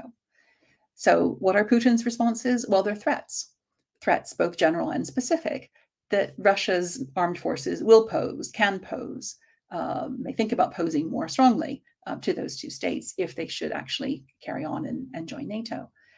There's really no attempt at trying to reassure the political leaders or the societies in those two countries that Russia doesn't pose a threat to them, that Russia has no intentions of being hostile. There's no reason, for example, Russia's not trying to reassure them that they don't need to seek security guarantees from NATO. Russia really doesn't seem to consider using any of these kinds of approaches when it comes to dealing with Europe, at any rate. It goes straight for the military instrument or the threat of the use of force. Let me turn now to gendered security visible in the consequences of war. And here I want to focus on Ukrainian women, because Ukrainian women in this war face particular forms of insecurity and danger because they are women. And there are two in particular that I want to say a little bit about. One is Ukrainian women as refugees fleeing the war, and the other is Ukrainian women as civilians in communities that have come under Russian occupation. Because Ukraine is preventing men of fighting age, i.e. between about 18 and 60, from leaving the country, this means that the vast majority of refugees from this war who cross the border from Ukraine into another country are women, many of whom are accompanied by young children in their care. In addition to all the dangers that they have to face and continue to face in making their way from a country at war to trying to find a place of refuge and recreate their lives, at least for a period of time, they also face the danger of being the targets of predatory men. Why is this? Well, women who are without men to protect them, without any visible husbands, brothers, fathers, etc., they tend to get perceived by some unscrupulous people, often men, almost as an invitation for exploitation. And we don't need to look at even the refugee crisis that's currently happening from Ukraine to see this. We can see this in sort of everyday ways that women who walk on the streets alone are told to protect themselves, to take care, and so on. The very sight of a woman alone, particularly at night or in another vulnerable sort of a position, is one that some people seem to regard as almost an invitation to abuse and predation. We've seen reports of men posing as humanitarian aid workers at the Polish border with Ukraine, offering to help Ukrainian women refugees, but really wanting to sell them into human trafficking, force them to work as prostitutes, or just abuse and rape them. We've seen similar reports coming through about some of the men in the UK who've come forward to provide homes for Ukrainian refugees as well. We've also seen horrific reports from the news of what's been happening to Ukrainian communities that have come under Russian occupation. There are very well evidenced reports of abuse, torture, and murder. Both women and men have suffered and died at the hands of Russian soldiers, although there are gender differences in the way that civilians have been treated. Ukrainian men have typically been killed, at least partly as a way of preventing them from taking up arms against the invaders in the future. Women have typically been raped either before being killed or left alive afterwards. And what we're hearing from the testimony of the survivors is that their rapists have explicitly linked their behavior, in other words, the assault on them, with the continuation of Ukrainian society, right? So the idea that Ukrainian women will no longer want to be with Ukrainian men, that there's going to be some sort of an impact on the birth of future children or preventing the birth of future Ukrainian children. We've seen this before in other places. We've seen before that rape and war isn't about opportunism. It's not about men being unable to control their urges. It's about punishment of a society. It's about sometimes trying to change its very composition, trying to shape or undermine its future. But before I finish, I want to leave you with a few more positive thoughts about how feminist approaches to gender and security can also help us to see women not just as victims, but as actors with agency and choices. Even in the most dire of circumstances, in the midst of the sorts of horrors that I've just been talking about, there's a group of Ukrainian women who've joined forces to document and verify claims about war crimes committed by Russian soldiers in order to gather evidence that could be used to some future form of justice or war crimes tribunals. They formed an organization called Deyermond, meant to rhyme with battalion, but with data as its core. And they're creating an open database of video evidence of atrocities against civilians in Ukraine. They have an online presence. They're on Twitter. You can easily find them by searching. So this is one way that women in Ukraine are really fighting back. They're really resisting being victims of a security situation, which otherwise is quite difficult for them to control, taking back some agency, taking action actively resisting and building up evidence, which they hope will one day be used to bring Russian invaders to justice. Finally, there's a great image that's been circulating on social media, and this is the one time I regret not having used slides because I've shown you the image. And the image shows a Ukrainian woman refugee, and she's walking hand in hand with a child. But what's most striking about this image is not just the woman and the child, but the fact that on her back, as if a backpack, the woman is carrying a house, and a house that's literally been torn up by the roots. So it's very evocative of the way that Ukrainian women are bearing an enormous responsibility, not only for finding ways of keeping themselves and their children safe from danger and meeting their material needs, but also for preserving language and culture, historical memory, and ways of life that are recognizably Ukrainian, ready for the return, which they all, of course, hope will come sooner rather than later. So in many ways, the future of Ukrainian society is as much in the hands of Ukrainian women refugees as it is in the hands of Ukrainian men fighting against the Russian invading forces. Thank you very much for listening. Jenny, thank you for that. That was very thought-provoking. And if I could go back to your rather lowering thing about rape and brutality as a weapon of war, and Mao Zedong, I think said women hold up half the sky. And getting back to what we heard about academia and people thinking in Russia, you might not know this, but the women's mindset of the Russian troops that are going in, knowing possibly that they've been told to do this as a weapon of war, can they continue to support it, or is there a point where that breaks and people say, no, that's just not acceptable? Is there a line on this in the gender divisions? I think that Russian women are going to react very differently depending upon what they believe, how strongly they feel that the war in Ukraine is justified. I mean, there's been quite a well-known transcript or a transmission which has been intercepted, allegedly of a Russian couple speaking, where the man is a soldier in Ukraine and the woman, the wife, is back home. And she's basically telling her husband, yeah, it's okay, go ahead and rape those Ukrainian women, they deserve it. So you can get at one extreme this, very strong support. But of course, there are many other, places along that spectrum, and many Russian women don't realize that this is happening, firstly, because this isn't something which is being told to people on the news. It's not part of the official Kremlin narrative about what's happening in Ukraine and the war. But, there are many Russian feminists, for example, who are well aware of these sorts of dynamics of what happens in war, and who are very much, standing against the war and coming out publicly against it. So I think that the responses by Russian women are just as varied as the responses of Russians about. There's no there's no sort of different line of morality between the genders. Can I give to you a question? You have answered it, but I'm going to give the question again. You might want to add a comment from Anand Tamor. Does the panel think, in this case, do you think, President Putin fears that one day with democratic Ukraine on its border, Russians will demand the same freedoms as their neighboring country? Yeah, I do, absolutely. I think this was a really important dimension of Putin's concerns about Ukraine, particularly since the Maidan revolution of 2013-14, when Ukrainians stood up and said no, they didn't want to be in a country that was going to be facing more to the east. They wanted to face more to the west. They wanted more choices in who leads them and so on. So I think this was a big part of the trigger back in 2014 that led to so many things, the annexation of Crimea, the war on the Donbass, and to where we are now.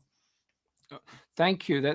I've got one more question for you, and then the same question I'm going to ask around the panel. And if you can just give a very brief answer to it, the whole panel, and then we're going to go to Barry Gardiner to sum up everything that we've been saying. But the question, Jenny, is what military lessons might the world learn from the war in Ukraine? Ooh, I think don't underestimate your opponent. I think this was one of the big lessons that Russia definitely needs to learn, and that we all need to learn when we're planning, if we're in the position of planning any sort of a military campaign, is do not assume that your opponent is going to be weak, that your opponent will be easy to defeat. Okay, that's and is there any gender issue in that militaries can learn about or not? Well, I think in general, the Russian leadership has been quite dismissive of Ukraine, as we've heard from many of the panelists, as a real nation, as a proper nation, and as a country that can stand up for itself, which is in itself actually quite a gendered position to take. That Russia is the tough masculine state, Ukraine is the feminist state, and in fact, Putin just before the invasion made reference to a statement about Zelensky should just sort of lie back and take it, as sort of a rape reference, which really shocked a lot of people when he said that. So yes, I think there's definitely a gender dimension. Yeah. Thank you. Burzine Waghmar, what military lessons might the world learn from the war in Ukraine?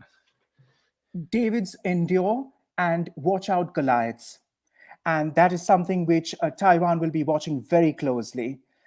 It also shows that the nation state is not dead and gone. So much for cosmopolitanism and internationalism that has been bandied about for so long.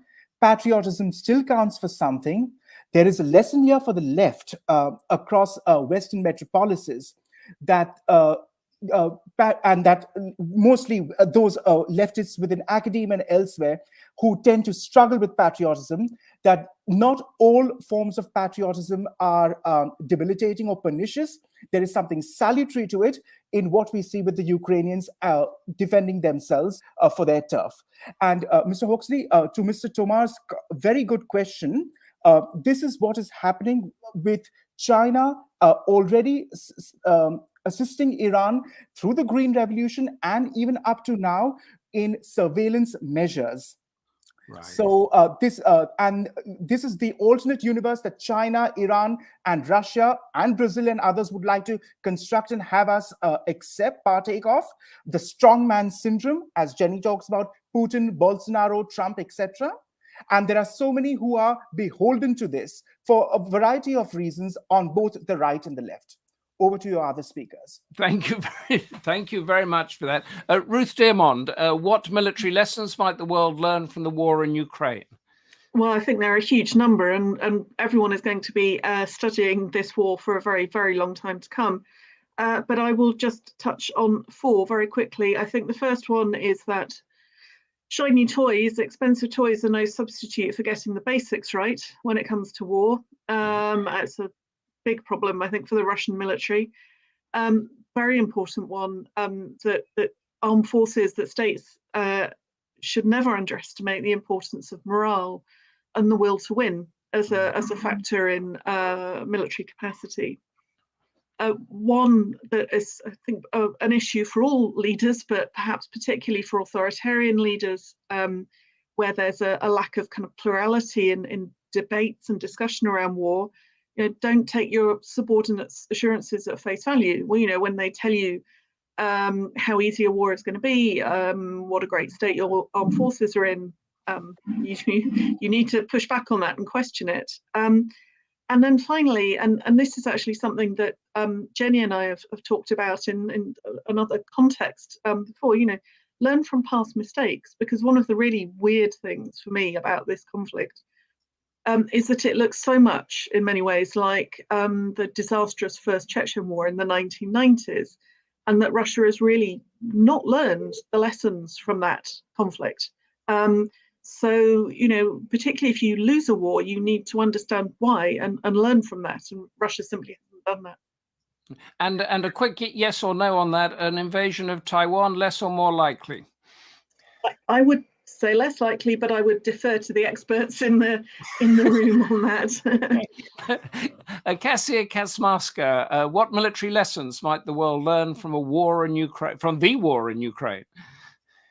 Well, I will take a slightly different spin on your question. I would say that we do need a wider understanding of what militarism is, and what military culture and the cultivation of militarist culture in a non-democratic context means, and what it can end with. So I believe that contemporary Russia really epitomizes all the features of modern militarism.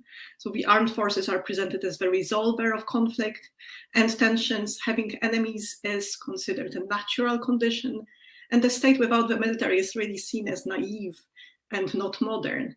And this type of militarism and this type of militarist culture, very much supported by the state institutions and state budget in Russia, allows for sort of legitimizing political violence, both inside Russia and outside of its borders.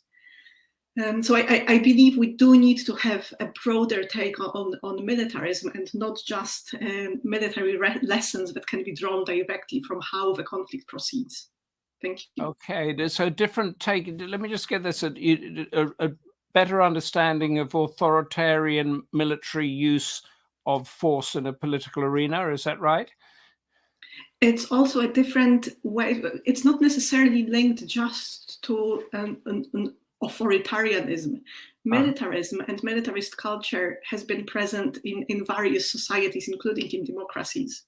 Absolutely. In Russia, Russia is perhaps the state where my expertise lies, and where I can make a more well-supported argument. But it's about legitimizing violence rather than about just the means of violence that are being used during wartime. Lovely. Thank you very much for clarifying that. And now it is time, after that fantastic discussion, to go to Barry Gardiner MP, a veteran of world crises in his various roles over the years. Barry Gardiner, tell us what we've learned. Humphrey, you're right. It has been a fascinating discussion. And I think, I do marvel at Charles sometimes, because I think he set up the discussion so brilliantly today. I mean, he's always illuminating, but today I thought especially so. The way in which he framed that question about the war, how it happened, and how it was, I think his words were, allowed to happen, or one could say enabled, how it was facilitated, what complicity or what failures in our diplomatic efforts enabled this to come about. He actually, I thought, was pessimistic about the way in which he said further conflict doubtless will occur. And of course, he quite rightly highlighted right at the start of the discussion the impact both of the energy crisis and of food security in the way in which this would play out in the rest of the world, causing enormous suffering, absolutely enormous suffering. And I thought he got that absolutely right. He focused again on Putin's 2021 essay, reorienting Ukraine towards Russia, and spoke about the 50 countries that depended upon Ukraine and Russia for grain and energy and the World Food Programme. I thought that was a really important context into which to embed our discussion. MJ, what experience he has to bring to bear here. And the way he focused on Zelensky's question, why has the West abandoned us? And said, well, actually, mate, this didn't happen in February. It happened last year when Biden gave the green light to Putin, saying that NATO wouldn't intervene. If there is a lesson to be learned, and you asked our panelists at the end what lessons should be learned from this, military lessons. Surely one of them is, don't tell a prospective opponent in a conflict what your strategy is going to be in handling it.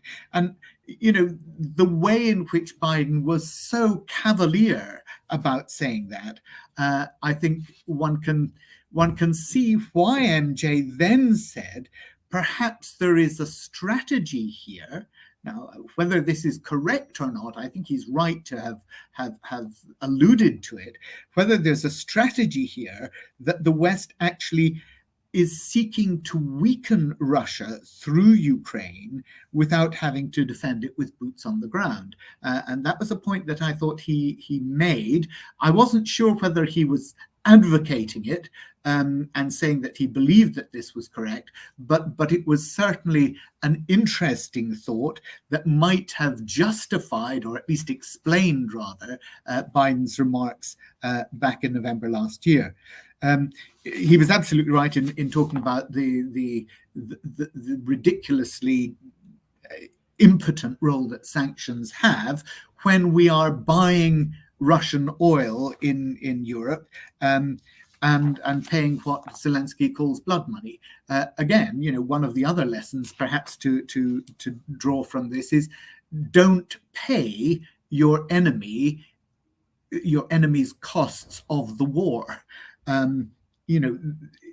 How we're in this situation again is it goes back to what Charles was saying about how we have facilitated the calamity in coming about. So we're actually, because of all the support that was given to the pipeline into Western Europe, we're now paying the costs of this war many times over back to Russia.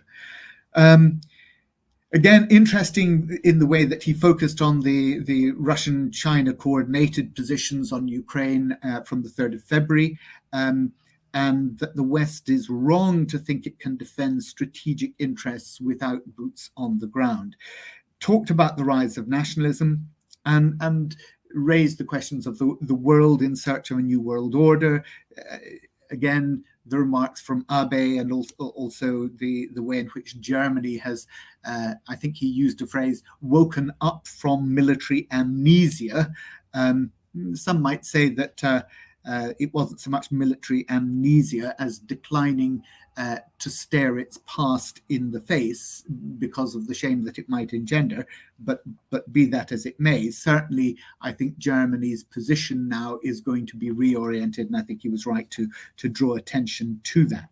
And of course, the impotence of the UN Security Council, the way in which it needs reform, the need to develop a global security infrastructure that can function on that basis of nation states.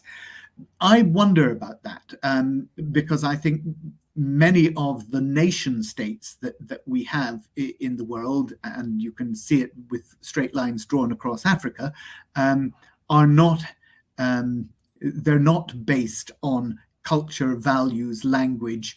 They are arbitrary hangovers from the imperial legacy of 2-3 centuries ago.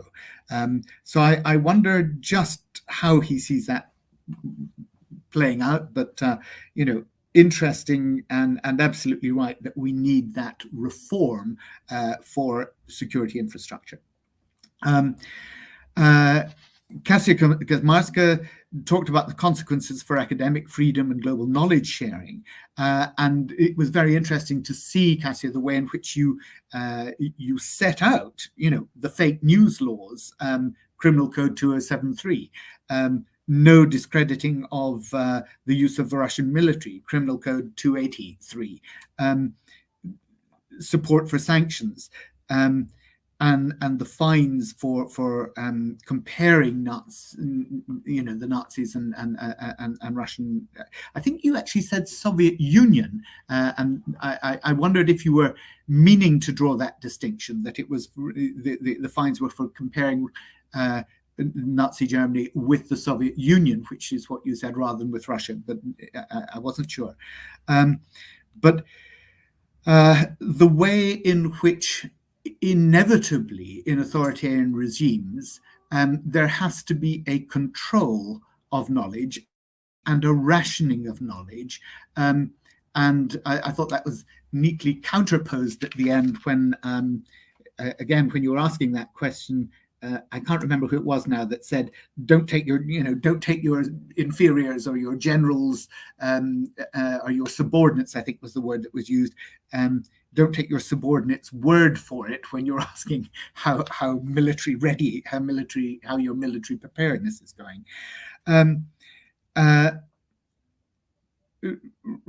Dr. Deyermond posed a really interesting question, which was, why did Russia start a war to stop something that was never going to happen? And she painted it as incomprehensible.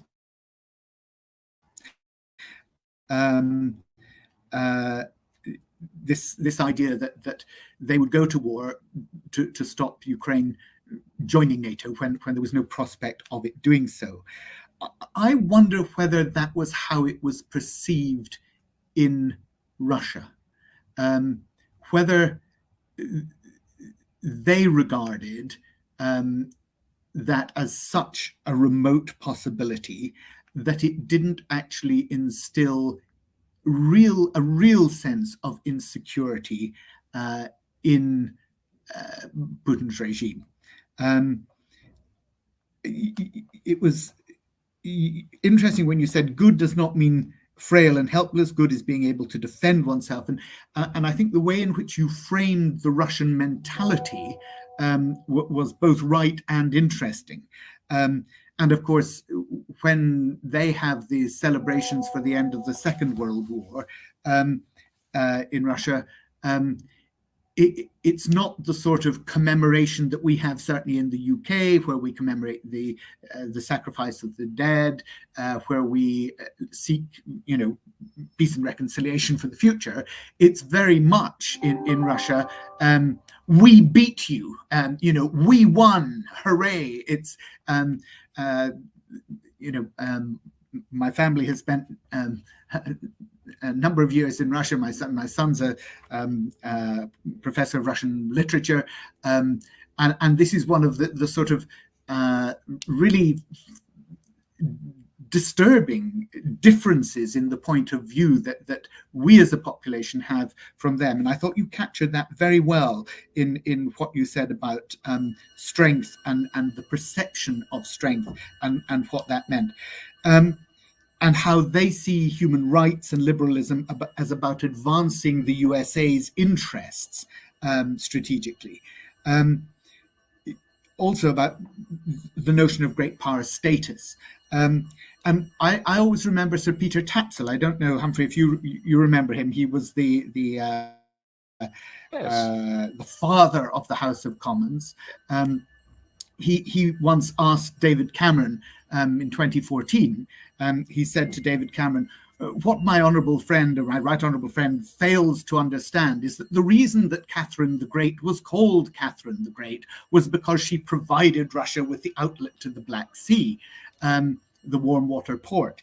And I think that sense of history and that sense of the great power is something that Dr. Deyermond captured very well. Humphrey, I see you're in frame, and I'm worrying that that's me running out of time. I don't know. Let's give you another 3 minutes, Barry. Oh gosh. Okay. Look, I'm sorry, because that means I'm going to do Burzine and Jenny down in dealing with what they said, which I thought was very interesting. Burzine Waghmar, looking at the Sino-Irano-Indo response and how all three would wish the war away, but are actually tethered to it. And I thought the way in which he brought out not only the history, but actually the economics here was important, about Sino-Russian trade. And when he said China has a breather over East China Sea and Solomon Islands, and talked about them being baffled by the West's resolve, I do wonder what the thinking in Beijing now is in relation to Taipei. I think they will be looking very carefully at this, and I think we need in the West to be thinking very carefully about how we approach any possible future conflict there. Parallel world order system against the West. He said, yes, but the renminbi is only 5% of global trade, again, drawing on the economics of it. Jenny, we could talk all day about security and gender, and I thought you covered a huge amount in a very short space of time. What would I draw out about from what you said about causes and consequences? I think the point you made about the image of the Russian woman, of the Ukrainian woman refugee carrying the home on her back, was a powerful one, because it is about language, it is about culture, and it is about the way in which Ukraine, the hopes of Ukraine, the future hopes of Ukraine, are there in those refugees. And I think one can simply look at the differential response that Poland has had to the Syrian refugees and the Ukrainian refugees, in the way that Poland recognizes that dual history that it has with Ukraine and with Russia, and that history of occupation and liberation, and I think that is absolutely fundamental that it's maintained. I'll leave it there. There's so much more I could pick out, Humphrey, but fascinating discussion, and huge thanks to all our panelists. Barry, thank you so much. Yes, indeed. I had a number of questions that I would like to ask you on this too, but we are out of time. We're over time. Thank goodness for streaming and that we're not in a broadcast studio. Thank you, MJ Akbar in absentia, Kasia Kaczmarska, Ruth Deyermond, Burzine Waghmar, and Jenny Mathers for your revealing views and arguments. Took us to places that I haven't been in this on this issue. Thank you, Barry Gardiner and Lord Charles Bruce, for so skillfully bookending our debate. Join us next month, May the 25th, for our next Democracy Forum, which is entitled Double Speak and Double Standards, Pakistan's Take on Islamophobia. Hope to see you then, and let us hope that by then the violence and killing in Ukraine has ended or at least subsided. Stay involved, stay safe, and goodbye.